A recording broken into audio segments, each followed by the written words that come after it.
I wasn't supposed to open the door, but when you hear your dead wife's voice begging to be let in at 3 a.m., you don't think, you just move. Sarah? That's impossible. Please, baby. It's so cold out here. The voice was hers, the way it cracked on the word cold, exactly like she used to when she cried. But Sarah had been buried 6 months ago. This isn't real. You're not real. Open the door, and I'll prove it.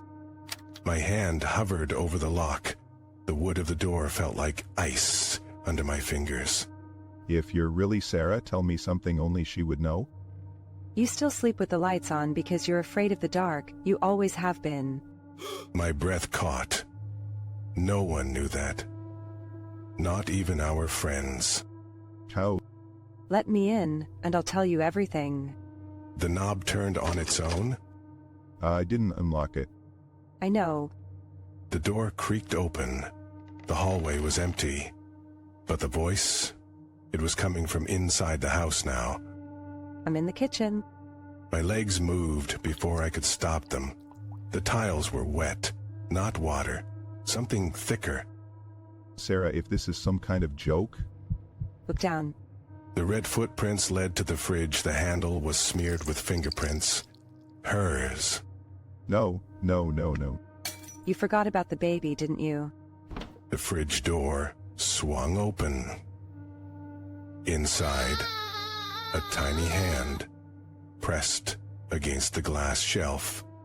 You buried me, but you left her here.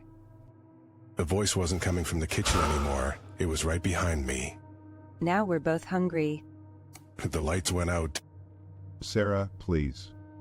You left us. The air turned thick, like breathing through wet cloth. A cold hand brushed my wrist.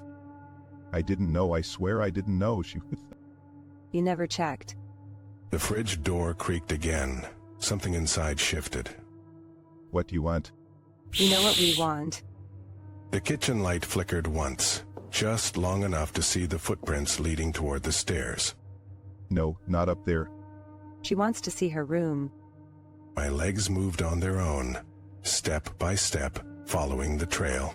The nursery door at the end of the hall was slightly open. We never finished the nursery. You never finished anything. The door swung wide. Inside, the crib was rocking. Slowly, back and forth. There's nothing in there. Look closer. The blankets shifted. A tiny whimper filled the silence. That's not possible. Pick her up. My hands shook as I reached into the crib. The second my fingers touched the blanket, Too late. the crying stopped. The blanket fell flat. You had your chance. The closet door behind me clicked open. Yeah, no. Now it's our turn. The last thing I saw was the glint of a tiny silver rattle rolling across the floor toward me. What the hell is... Pick it up. My fingers closed around something warm and pulsing. When I looked down, the rattle wasn't silver anymore. It was red and beating. This is a heart... Hers stopped beating. Now yours will too. The nursery walls began to bleed. Not dripping, pouring, like someone turned on a faucet behind the wallpaper. You're not Sarah. Sarah would never... You're right. The voice changed, became deeper, rougher, like two people speaking at once. She begged me to take her place. Said you deserved worse than death. Who are you? The thing under your bed when you were 6. The face in your mirror when the lights go out. The closet door creaked wider. Something shuffled forward in the darkness. I've been waiting so long to play. Play? Hide and seek. You hide first. The last light bulb exploded. In the sudden dark, I heard the wet sound of something crawling across the ceiling. Ready or not, Let me go. but we're just getting started. The heartbeat in my palm quickened. A tiny finger curled around my thumb from inside the still warm muscle. No. Shen, listen. The house fell silent. No creaks, no wind. just the sound of my own terrified breathing, and a second set of lungs inhaling right beside my ear. Found you. The last thing I remembered was the smell, formula milk and fresh dirt, before the dark swallowed me whole. I shouldn't have licked the frozen hand sticking out of the snow. Dude, what the hell? Why would you do that? That's what my friend asked me when I told him, but he didn't see it, the way the fingers twitched after my tongue touched them. You're lying. Dead things don't move. She didn't believe me either, not until we went back to the spot, not until we saw the hole in the snow where the hand had been. It's gone. That's impossible.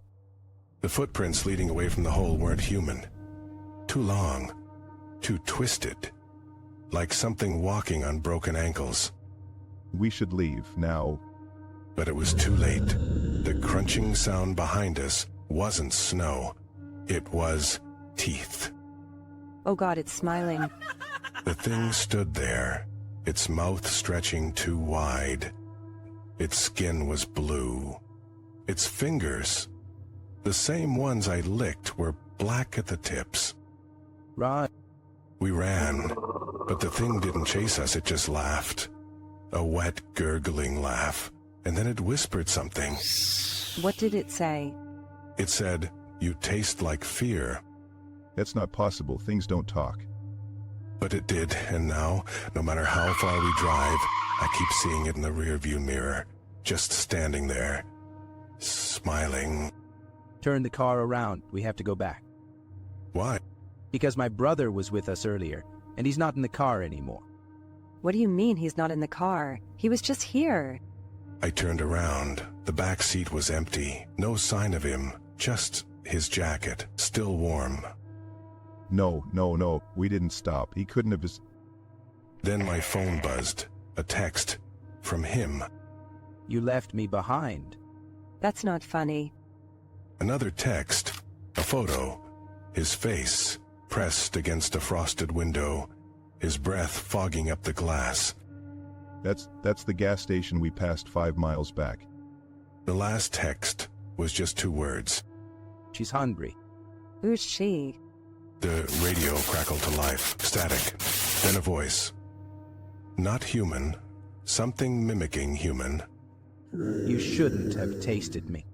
The headlights flickered, and for a second I saw her, standing in the road, long arms, black eyes, and that same frozen hand, now reaching for us. Drive. I hit the gas, the car lurched forward, straight through her, but she wasn't there anymore. Where did she go? Then I felt it, a cold finger tracing the back of my neck. You can't outrun a curse. Oh God, she's in the car. The rearview mirror reflected only one thing. What? What is it? Her smile, and my friend's face, half frozen, staring back at me from the trunk. She likes you. Look out. A figure stood in the middle of the road. Not her, not the frozen thing. It was him, my missing friend. His skin was gray, his lips were blue. Stop the car. I slammed the brakes, the tires screamed. The smell of burnt rubber filled the air. You shouldn't have left me. His eyes. They're all black. He took a step forward. His legs didn't bend right. His feet dragged like they were too heavy. That's not him anymore. Drive. I stomped on the gas. The car lurched. Oh God, we hit him. But when I looked back, there was nothing on the road.